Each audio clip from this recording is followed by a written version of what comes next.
Yo, yo, yo, welcome back everyone to another episode of the Anything and Everything podcast, where today we are talking Mandalorian Season 3, Episode number 2. Dude, pretty good episode overall. What do you think about it? Yeah, definitely enjoying the second episode. A lot better than the first one. We have a little bit of action, some storytelling, um, and even a bit of a cliffhanger. Yeah, dude, an awesome cliffhanger. If Mm-hmm. I do say so myself, I thought that was fucking awesome. Just the whole thing at the end there was just great, but we're not going to delve into that just yet, as we're going to go over a No, no. brief recap of the episode. Um, So Mando, obviously heads to his buddy on Tatooine. Tries yeah, to snag an I forget her IG-11 name. part. I don't remember him either. Trying to snag an IG-11 part. Pelly or something? Pelly? I think so. Sure. Peggy. Tries to grab my IG-11 memory board. Doesn't have it. Jawas don't have it. Thanks for dropping my popcorn bucket. Appreciate it. And then pretty much goes, here, take this astromech R5 and get the fuck out of here. Pretty much, yeah. So Mando's on his way over to Mandalore. Cuts through the atmosphere. I'm thinking, like, when I'm seeing, like, the storm, the dark clouds, I'm like, there ain't no way this guy going to be able to walk on here. And Yeah, then no. he busts through the clouds and clear as day, just destroyed. Destroyed city. Yeah, beautiful destroyed city, yeah. You can tell where the bombs had landed. You know, the ground serrated and shattered. Yeah. Honestly, like bunker holes, not bunker holes. What am I looking for? Meteor holes? Yeah, let's go. Meteor Asteroid holes? Yeah, just holes, big holes. I know what the word you look craters. There we go, craters. Thank you. I was like, it's coming to me I'm like, eventually. what the hell am I trying to go for here? Yeah, no, definitely some big But ass yeah, we have craters. some craters, and Mando sends R5 out into the wilderness It says go have fun. alone to try to get a atmosphere reading. Next thing you know, he's gone. Yeah. R5 just disappears. They were scanning him on the screen. And on the whole way, Mando was kind of teaching Grogu about the technology of how to track things and how to use the navigation system, which will come in handy in a second. But also in this moment, showing him that they can track like life forms or beings of any kind on a radar, and then R5 just drops off the radar mysteriously. Grogu gets a feeling. He had a feeling as he was on his way out, so obviously the Force gonna kind of give him a little help there, and so Yeah, R5, like you said, disappears. like force jumping. Pretty much, yeah. Fucking Force jumps into Pelly's arms earlier in the episode. Yeah, I kind of forgot about that. Um, Grogu did do. we get some good the old looks at force Jawas thing. as well while we're on Tatooine. The Jawas look solid. I think A they little heavy on the CGI. a little bit. You could tell the eyes, like the Yeah. black. Yeah, I can see that too. But then, like I said, R5 drops off the mat. So Mando says, "I'm gonna pressure seal my helmet. I'm gonna go out and, go test the waters." And he starts breathing like Darth Vader. Yeah, it was quite loud. Like they try to make it subtle, so it wasn't like iconic like Vader, but Yeah. like you could still hear it. Yeah, you could definitely hear it. And when he gets What the fuck are those things? he finds he kind of like walks in the cave and he gets jumped by these three natives of Mandalore. I forget what they were called. They're named later, but I don't remember what they're called. I can't remember the name. I'd have to. Let me do some reference it. research. Hold on. But he gets jumped by these three of the indigenous creatures, the Mandalore, and he dispatches them after a little bit of a tussle. Darksaber helped out a lot there.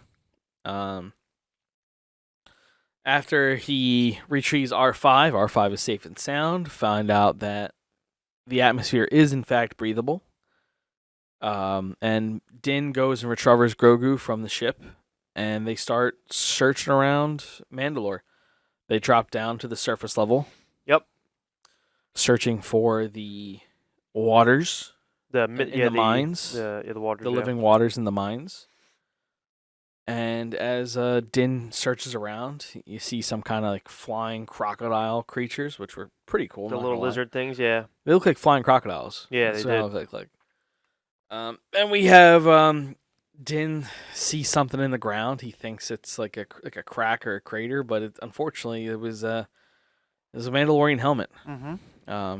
A fallen comrade from the war. And as he gets kind Well, of sentimental for a second there, or what we assume to be a fallen from the war.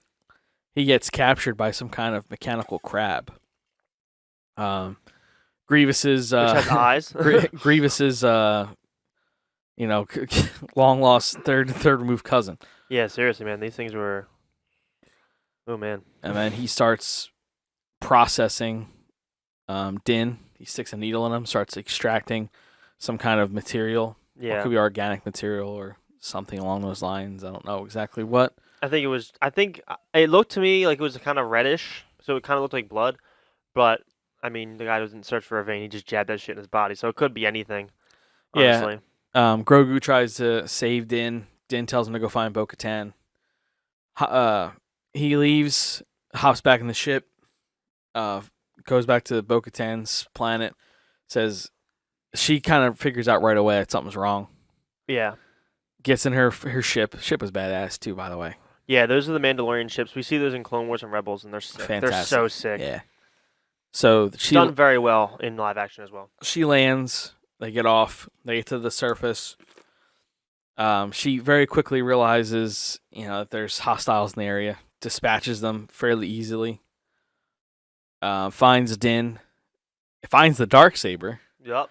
Shows Din how to use the Darksaber. A little bit of massacres his original capture. The capture gets away, gets into a crab. She dices up the crab. Mm-hmm. Fairly easy. Yeah. Brings them back to life with pog soup. Thought that was pretty cool. After he comes to, and she leads him to the mines of Mandalore for the living waters. Yep, and she finds it pretty easily. She knows where it's at. She's been there. Yeah, she was the leader of Mandalore for a brief period of time. Yep. And he goes down into the waters, strips himself down, starts reciting the creed, and then falls sucked really away. deep into the mine, into the he waters. Sucked in. And then we figure out the Mandalorian jetpacks work underwater. Yeah, which I thought was kind of ridiculous. Yeah, overpowered to say the least. Yeah. I mean, how much fuel do these things actually have, man? She was just all the way to the bottom, all the way back to the top. After already using it to get down into the. But the question is, the deepness is on the way back up. What did they see? Oh man, this is great. So if they kind of briefly hint at it, obviously, as Bo-Katan is talking about the historical significance of the living water, and what they actually end up finding is a creature called a Mythosaur. The Mythosaur is the logo, basically, of the Mandalorians that has the horns and the long snout-looking thing, I guess you can call it, long skull. That is the skull that you see on the side of all Mandalorian armor, essentially. It's on their... It's their flagship. Yeah, it's on their shoulder plates. Some of them have it on their chest plate. Some of them have it on their helmets. It's on their flags. It's basically, it is the single thing that represents Mandalore and Mandalorians. It's said that, Mandalore the Great went and killed one of these things, and that's how it got its significance in Mandalorian culture. Which is obviously cool, but we get to see this thing up close. First, they just kind of show it as just like skinny, scaly, and then like they kind of show its horn, and then you realize, if you know about it, holy shit, that's a Mythosaur, which is fucking awesome. The eye opens up, and you realize that this thing is alive. Yeah, at first I thought that it's just dead, like they're gonna explore it, kind of check it out, but no, this thing was very much alive. Mm-hmm. And I think it started chasing them, but she was obviously using that overpowered, super fast jetpack. So yeah, they launch out of the water. She's trying to recover Din, and next thing you know, they both their heads kind of snap towards the water, and then the episode just cuts out. Yeah. And it's kind of surprising because the look on her face when that happens, even though you can't really see it, but you could tell by the way she looked at the water, and kind of stared, was she was kind of mocking the legend of the Mythosaur at first when she was reading the. Yeah, she was reciting the plaque as he was getting ready to say the creed. Yep, and she's kind of mocking the tale, and then next thing you know, she sees one of these little creatures in real life, and she she was kind of blown away by it, and she should be. I mean, that's a mythical creature that is very much real. As you know, Star Wars has many mythical creatures that are real. We saw some last episode with the Purgles, the space whales. Maybe this is Yeah, a water whale. they were Well, whales of water, but quite cool. A lot of cool creatures yeah. in this season so And far. last episode we got the Giant crocodile. Uh, we got the fucking the swamp dude, yeah, the pirate, the swamp oh pirate. yeah, the swamp pirate. Yeah, the giant ass crocodile from the Yeah, first 5 seconds of the the show. episode. Yeah, The the Purgles, Purgles towards the and then end. now we have the Mythosaur. The Mythosaur, and then we got the other guys. The other fighting guys, they were like ancient, not ancient, but they were natives to the planet who lived on the outskirts of the cities. But now they've come to live in the. But because it's been massacred by the Empire, they Yeah, I thought it was funny how Bo-Katan kind of hinted that we were going to see something later in the episode. She was like, "If they survived, I wonder what else did." Well, yeah. Well, now you know, honey. yeah, well, the one thing native to your planet that scared Mandalorians. yes, it scared the shit out of them, and I think there's only been like 2 people who have ever killed them, and that's kind of crazy to think about. But they obviously are able to get away. So, but it does do a very, like you said, a very big cliffhanger there. That could be the beginning of the next episode where it just starts fucking chasing them. Like it just comes out of the water and just starts chasing them, which would be sick. Um, but either way, we saw some really good shit in this episode. Thought some really cool stuff. Obviously, R5 showing back up. We saw him in the last season as well, but just him becoming a more important droid to the universe, other than just kind of helping R2 get to Luke. So there's actually some lore behind that and scene in A New Hope when he shoots the gasket or whatever. It's basically he was a rebellion spy that basically his job was to get R2D2 to Luke. I don't know how they would have known to do this, or get him to Obi-Wan. I'm sorry, but R5 knew something about Luke that nobody else knew, and basically, helped get R2 to Luke so that Luke could obviously have the droid and get it to Obi-Wan, and Obi-Wan could train him and this and that. So that's kind of the way that went. But like I said, R5 getting a bigger role, and it's hinted at by Pelly in this episode. She says, he was a great droid for the rebellion. Obviously R5D4 getting a really cool role here, becoming Mando's droid, at least for the foreseeable future until he can get IG up and running, if he ever does that. Yeah, it was definitely the whole point of having IG was to go to Mandalore, but IG's still obviously a good friend to Mando, even though he hates droids, or at least did. Yeah, it was definitely a good addition. Yeah, surprising. Like you kind of like they had to modify his ship again to fit R5 up there. Yeah, they put the typical slot back there for the astromech droids, which I thought was pretty cool. Yeah. But then we get to Mandalore. Like I said, Mandalore looked really great. This is the first time, not the first time, but one of the first times we're getting to see Mandalore up close in live action, and they did a really great job portraying it.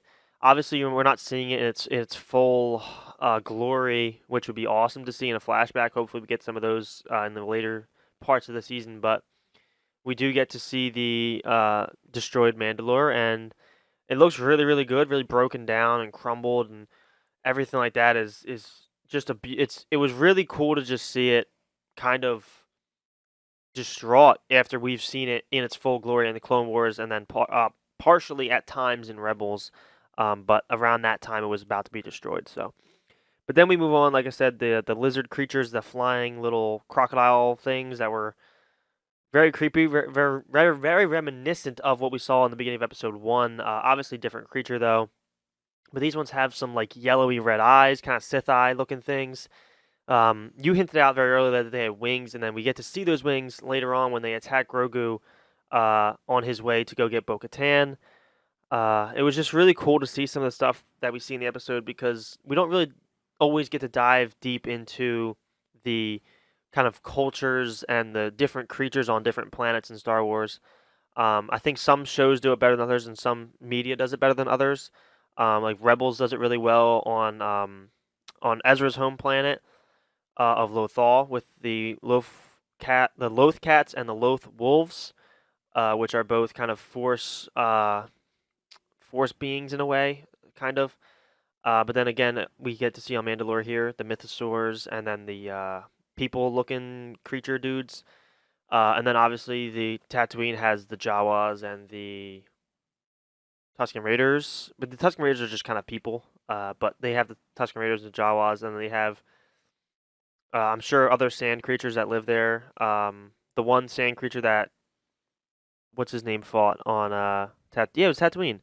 But Din fought the giant fucking sand worm thing, the SpongeBob looking worm. Oh yeah, You know what I'm talking about? yeah, I know what you're talking about. It was from like season like 1. Yeah. So you get to see like not every show or every piece of media in Star Wars gets to dive deep into the kind of culture and the lore around the worlds and the history of the worlds, but we're getting to see that and it's being done very well. Kind of saw it a little bit in Andor as well with kind of the culture, less about the creatures, but the culture on the planet that Andor and his mother moved to, and his father. Well, his father died, but they all moved there.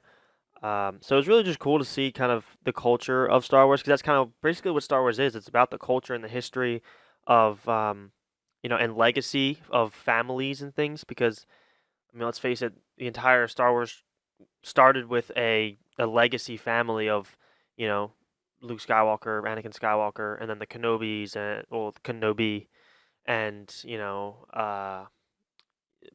that entire bloodline of like the Rens, which or not the Rens, the Solos, which end up becoming Kylo Ren's part of his family. He's obviously Skywalker, but just the legacy of all these families. The Organas, obviously Bale had played a huge role, and then passed that on to Leia, who played a huge role, who passed it on to Rey, kind of her not really family at all, but pretty much her daughter at some point.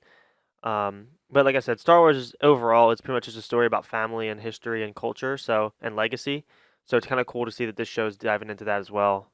Which obviously Mandalorian is just the best. It's the best property that Star Wars has right now, and it's like the leading part of the franchise. So it makes sense to follow that. It's because unlike these other shows or these other not necessarily shows, but these other um not because of these other shows, but like other movies, Mando doesn't have a clear-cut ending. Yeah, no. So they can expand upon it and tweak it as much as they like to include what elements they want to include. Yeah. Where majority of the sequel trilogy is like wrapped up. Yeah, like you kind of know these characters are gonna live or die. Not really, but like there's nothing past that that's like kind of tells what would happen. And unfortunately, with how Disney handled Legends, Luke has no children. Yep. They wrapped up the whole Han, Leia, Kylo. They're all gone. And their other son or daughter, I forget. But they nixed a lot of shit, and it annoys me. Rey is Rey Palpatine. I'm not calling her Rey Skywalker. Yep, let's call her what she is. God damn it. Rey Palpatine. She's out and about somewhere. Yeah. Finn and Poe, they're out somewhere, but none of these actors really want to reprise their roles. Yeah, no. So right now, Disney. What they have with Mandalorian is all they really got. They have to go all in on it and do it right. And then the recent news that the recent Star Wars movies that they were planning have been nixed. Yeah. Not looking too great for the future of Star Wars. Yeah, Star Wars is not looking great. They kind of have to cling on to Ahsoka, Mando, Book of Boba Fett, like a season 2 of Kenobi, season 2 of Andor. Like it truly wouldn't surprise me if Disney went out and said, "Hey, we're renixing the sequel trilogy. Yep. We're gonna throw out something different so we can expand upon the universe further." Yeah, so I saw something early the other day on I think it was Facebook that there is films set for after the sequel trilogy that are being made. I think it's a trilogy. It's supposed to be after the sequel trilogy. Well, I thought those were the ones that got canceled. No. There was a trilogy that got canceled, but it wasn't those ones. They had a different dude. It's fucking. They plan for like shit that like is never. They know is never gonna happen, but they always do it, and it's kind of frustrating because like we get excited, and then they cancel the projects. Like Star Wars is very notorious for doing this. They did it back in the day with the Mandalorian game. It was a 3-1-3 game. It's called 3-1-3. It was a game where you basically play as a Mandalorian bounty hunter, and like it was just sick. Like, and they canceled it, so I was like, what the hell? But there was a lot of like footage, and there's like certain versions of the game that you can play Would have been really good, but they just keep Star Wars always does this. They over announce and they announce too early before they're ready, and then it ends up getting nixed. And everyone's like, "Well, what the hell? We were excited for this." Yeah, I mean, I wish they would announce these projects like when filming starts. Yeah, Like, don't give me the early pre stages of like alpha development. right. You know, I want like, hey, we're filming this shit. Okay, Hey, yeah, we started filming last week. Yeah. Right, Okay, now I can get excited about it. because now it's happening. Now you're putting the money forth and saying, you're investing in it." Could you imagine like the fan base's response of like they were like, oh yeah, we're announcing a Revan film, Dude, and then they just cancel it. I they, don't know. they Right? would they would riot. The Star Wars fans would riot on Disney in Galaxy's Edge. Like, give me like some like old Republic stuff. Give me, you know, Yeah, that's what we're kind of hoping with the Acolyte, which has already started filming, so we're safe on that one. like don't get me wrong. Like, I'm Sets gonna are give you built. like I'll give an example like for House of Dragon and like Game of Thrones. Everyone was like, oh, how can I get hype about House of the Dragon when I know how Game of Thrones ends? Yeah. Like we know Daenerys dies and the Targaryen bloodline is practically deplenished. Yep. Okay, but what about things that happened 300 years that led to the events of the Of that, Targaryen yeah. household being diminished? Yep. Well, that's what we kind of want. We want to know how the Sith became just the rule of two and Yep. how, you know, there's only two Sith lords and the Jedi rule the galaxy. You know, there should be Explain the lore. yeah, like flesh it out better. Because like obviously like we have lore surrounding Star Wars, but like in universe there's also lore about shit. Like there's lore about the Sith because they're so mysterious. There's lore about the Jedi because they're so mysterious. The Mandalorians because they're so mysterious. Different creatures. Like explore this shit, but do it in a way that like highlights it. Like you have thousands upon thousands upon thousands of years of Star Wars you can expand upon, but we only know a very detailed like account of 100 it them. of 60 years. Yeah. 60 to 100 years is we have a detailed account for. Yeah, and it's sad. And there's so many other stories they can create or they can come up with that would either help flesh the story out more or lead us to what got from point A to point B to point C. Right. Or again, you know, I hate to keep just beating a dead horse, but just get rid of the sequels. Just and retcon the start sequels. again. Right. Like start over, because obviously you've seen the saga series can work. You can create a 6-film franchise and it'll work. I mean, it works for everybody. Pirates of the Caribbean, Jurassic Park / World. Yeah, like Jurassic World Dominion grossed $1 billion at the box office. Right, like Avatar has boxed $2 billion at the box office over 2 films. yeah, And I guarantee it's probably going to continue to do that with all of its other films. yeah. So if you create a good story and you put effort and content into these films, people will go out to see it. I mean, like you rushed those Star Wars films. And rushed. I think that's exactly. And I was just now that you say that, that's exactly going to touch on that. They like look at what James Cameron did with Avatar. The dude announced the film before the first one even fucking came out. He announced the second one, and then we had to wait 13 years for it. No, sorry, 14? No, 13. Yeah, 13 years for it. But it ended up grossing a disgusting amount of money because he put in the effort and the time to write out 2, 3, 4, 5. Yeah, and the gap between... And he knew where it was going. And then you have the gap between Jurassic Park 3 and Jurassic World was about 12 years, give or take. The last, 10 years. Jurassic Park 3 came out in 2005. Yep. And Jurassic World came out in 2015. Yes. So 10 years for them to develop a sequel that made sense. And fit in the story and didn't break parts of the universe. Like No, and they did themselves a really, like, the Fallen Kingdom set up really well for Dominion. mm-hmm. And Dominion was a great way to finish the saga. It was fantastic. You know, but they took time to write it out and develop it. And I just don't think they did it with the sequel trilogy. And I think that's why they're going to try to milk out Mandalorian and Ahsoka to try to figure out, hey, what the fuck are we going to do? Right, and that's the appreciation that we've mentioned a couple times in the last couple episodes is that's the appreciation that the Star Wars community has for Dave Filoni and Jon Favreau because they take time to just flesh out the story and know where they want it to go. Yeah, you have to storyboard 10 years of content. Exactly. In universe. Yeah. Not actually 10 years, Yeah. but like storyboard 10 years of content because now you can develop and branch out stories. You can introduce interesting characters, see the fan response, and then work on that. Right. You can build that a lot more. Like, for example, like the shows they introduced or the characters they introduced in Clone Wars. People love those characters. People love the characters in Rebels. Yep. They want to see more stories about those characters because of the fan outreach over the last couple years. So expand upon that, because they spent. How long did they spend making Clone Wars? Like 15 years? Clone Over Wars 15 started years? in 2008. It finished in 2020, but there was a big 4-year gap. Because they were filling out the story. Well, yeah, because they filled out that season 7. Well, they ended it because it wasn't hitting Disney's ratings, and everyone was like, "But we love the show." Like, you're killing the one fan base that loves and that will consistently pour you money. Like, Star Wars fans are all fucking out. Just goes to show you how spending time on a story will really affect your not only viewer base, but how your story is perceived. Yeah. If you rush a product, you're not going to do well. Yeah. I just hope they don't do this with Mandalorian and just milk it for the sake of milking it, because it's like putting all your eggs in one basket. If it breaks, you broke your entire basket. If you separate it in 3 different baskets, 4 different baskets, now you're safe. I mean, you look at a series like Harry Potter, who has all their stories are written out already. Yep. They delivered on it. And then look at its still sequel. Look what its sequel trilogy did. They didn't write it all out, and now it feels like going into the. It feels random. It's like, where are we going next?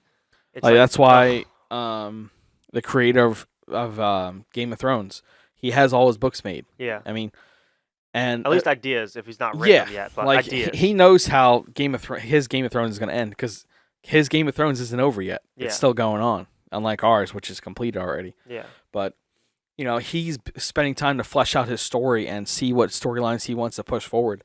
And it's taking time, but it's going to be worth it. It's going to be a great finished product. And unfortunately, Star Wars hasn't done that, at least with the content that should have matters. Like, if your bread and basket, if your backbone is based off of your 9 films, then your 9 films should be complete start to finish. Yep. There's a reason why the last 3 films rank usually in the bottom of everyone's rankings, because they're rushed. The storyline does not make sense. It's rushed. The only one that people might stick up a little higher is The Force Awakens, and that's only some people. Only one, only some. You mean A New Hope Part 2? Yeah, but that's the only film. But at least that one, it was a good starting to get back into Star Wars. I just it brought you back into the universe. Yeah, it did. But when you literally just recreate A New Hope, you know what I mean? With more action. Random person in the middle of nowhere. Rendezvous with another random person in the middle of nowhere. Mm-hmm. They come together. They meet a great hero, Han Solo. Yeah. They meet the big bad guy. They lose. They have to go on a rescue mission. Yep. They blow up the base. A great hero is lost. Han Solo and Obi-Wan. Yeah. I mean, listen, I agree with you 100%. But the thing is, at least it reintroduced you and got you back into the feel of Star Wars. But even when I was watching the film in theaters, I was like, "This is A New Hope." I said it too. Yeah, I'm sitting there and watching. I'm sitting with my family. I'm like, I love Star Wars. This is great, but it's literally A New Hope. I got home that night and I'm looking on YouTube. I'm like, everyone is just like, "This is A New Hope." It really is. Because it is. It literally is a copy and paste. You get introduced with a crazy big bad. New Hope. Introduced with a crazy big bad in the on beginning. A big hologram. You're like New Hope. The Star Destroyer comes in blasting. Yep. Vader's dicing everybody up. Stormtroopers are shooting everybody. Okay, Kylo Ren lands, dices up the whole village. Yep. Kidnaps Poe Dameron. It's literally copy tit paste for tat. I mean, just different parts of the movie are shifted elsewhere, but it's A New Hope. Yeah, but for me, I thought it was a good film. It was at the end of the day. Listen, it was a breath of fresh air. I'm gonna put fresh air in quotes because one, it's just new Star Wars content, but it's the fact it was recycled. Yeah, you can't tell me you couldn't have thought of a different way to portray that. Right, because if they used Legends, it would have been great. There's so many stories. Don't get me wrong, and I get that some things can't be Legends, because Legends is a lot more.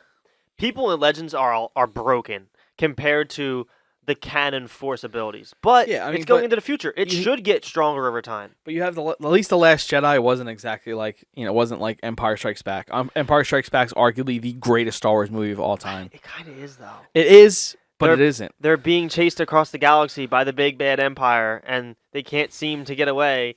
They're trapped on a snow base. Like it's literally the same fucking desert snow base. It was. But like, it was the same. but it was. Yes. It's like literally like each of these films, like Rise of Skywalker, like doesn't.